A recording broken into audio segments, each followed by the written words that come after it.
Hello guys, I'm back with another video today. The title of this video is Die to Yourself Daily. Now what exactly does it mean to die to yourself daily?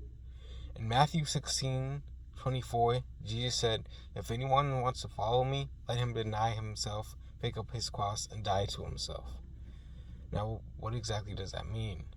Dying to yourself is basically denying what the flesh wants and giving your spirit what the spirit wants through Jesus.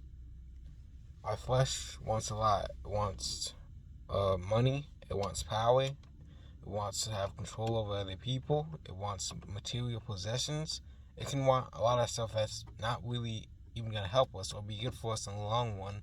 But because the flesh thinks it's good, because the flesh wants it, it's going to try to get it every way possible. But when we are reformed through Jesus Christ, when we are a new being, we will die to the flesh daily, and we will deny the flesh what it wants. We'll starve the flesh out through the power of Jesus. What the Spirit wants through Jesus is it wants us to help other people. It wants us to be humble. It wants us to be kind, to be forgiving, to deny our fleshly pleasures, to think about others instead of always thinking about ourselves. So here are some ways you can die to yourself. The first step is to read the Bible every day. See what Jesus said. See what the apostles did, or what the early church did. How they tried to deny themselves because they knew what Jesus instructed them to do. They knew how they were supposed to live and the type of lifestyle they were supposed to go on. And were they perfect at it? Did they always do what they were supposed to? Did they always do the right thing? No, they didn't, because they were still human. Even if they were Christian, they were still human. But there was a noticeable difference in their lives compared to the lives of everyone around them.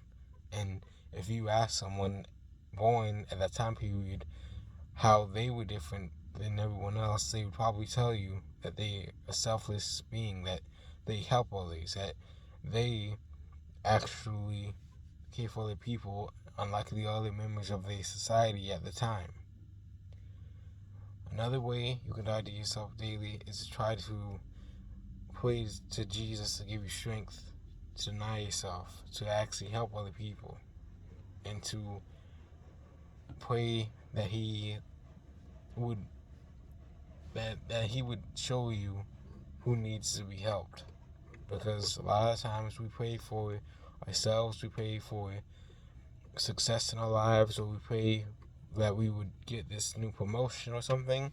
And I'm not saying you can't ever pray for something like that, but what I am saying is that more often than not, we should be praying for other people. We should be praying, how can we help this person, instead of always focusing on ourselves. Another way you can die to yourself daily is to stop doing things that as much that only benefit you. If you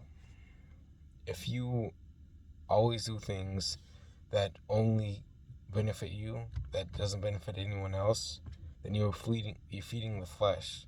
But if you look back and if you actually think about how you can help other people, how you can do things for others, how you can put others above yourself, your flesh will begin to get starved out. Your flesh loves one thing above anything else, and that's you, yourself. You're basically your own worst enemy.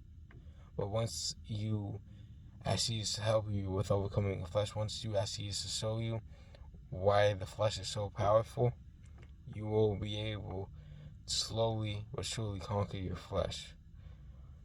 It's not going to be an overnight process. It's not going to happen in a day.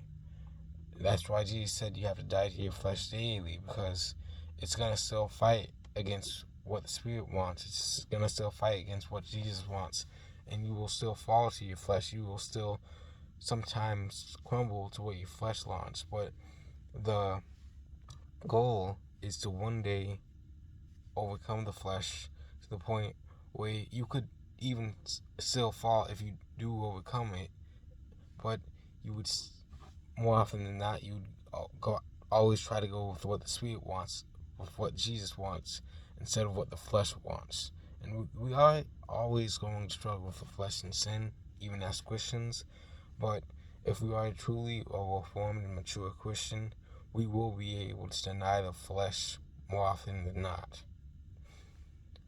I thank everyone for watching this message. I pray that you guys have a safe day, that you guys would be strong in the spirit out there. Please stay safe out there, and thank you for watching this message, and I'll see all of you guys later.